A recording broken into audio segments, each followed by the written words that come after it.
floor is yours. Thank you. Allow me to write on the protocols already given by the previous speakers. Good morning, distinguished guests, ladies and gentlemen. Several countries, especially developing countries, we do share similar socioeconomic conditions, and we face the same type of challenges related to sustainable socio-economic development with common hazards and similar vulnerabilities. The diversity of development experiences and initiatives allows us to draw lessons, identify successful practices, and assess their potential for replication.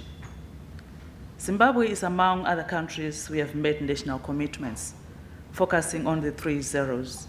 And this has been done in all settings, including humanitarian and fragile settings. Zimbabwe has been implementing the ICPD Plan of Action since the inception in 1994, with regular reviews being conducted with full participation of key stakeholders, including all civil society organizations, UN agencies, leading being the government of Zimbabwe and Zimbabwe National Family Planning Council. Considered efforts have been made to address the emerging population issues in reproductive health, including family planning and sexual reproductive health, as highlighted in the PPD Strategic Plan of 2020 to 2024. In that respect, the key guiding and strategic planning documents of the country are aligned to the commitments and the demands of the Sustainable Development Goals Blueprint document.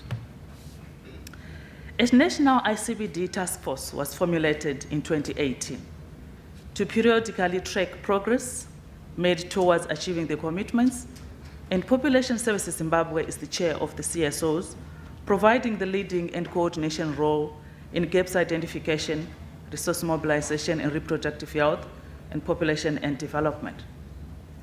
The task force aims to facilitate promotion of South-to-South cooperation through exchange of knowledge, experiences, and best practices among its member countries and other developing countries in reproductive health, population, and development field. Much of advocacy engagements have been ongoing, and some of the advocacy activities include bilateral engagement with the government, lobbying for the allocation of at least 5% of the total airtime tobacco levies to support reproductive health, population, and development programs in the country. Through these advocacy activities as well, the national health budget is increased from 13% in 2021 to 14% in 2022, against a target of 15% as highlighted earlier on. The family planning specific budget is also increased from 1.7% in 2021 to 2.4% against a target of 3%. We still feel we have some area to cover. Positively, Zimbabwe is the first country to sign the FP 2030 commitments and the Compact of Commitment, led by UN agencies. Through increased government commitment reflected by the procurement of USD 1.5 million worth of contraceptives, the country will benefit from the UNFPA match funding as well.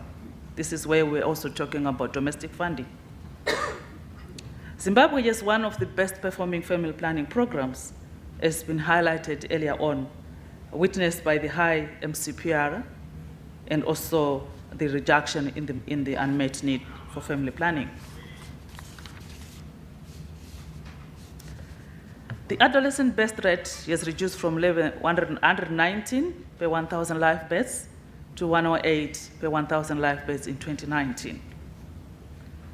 Zimbabwe has equally suffered from skills flight due to high staff attrition to other countries, but through South-to-South cooperation, Zimbabwe has also benefited from staff skills upgrade through supporting FP SRH-related trainings, as well as learning and exchange visits among service providers. For example, skills learning and exchange, such as the doctors' internships, skills transfer, Cuban doctors providing support to government of Zimbabwe, public facilities, and mission hospitals.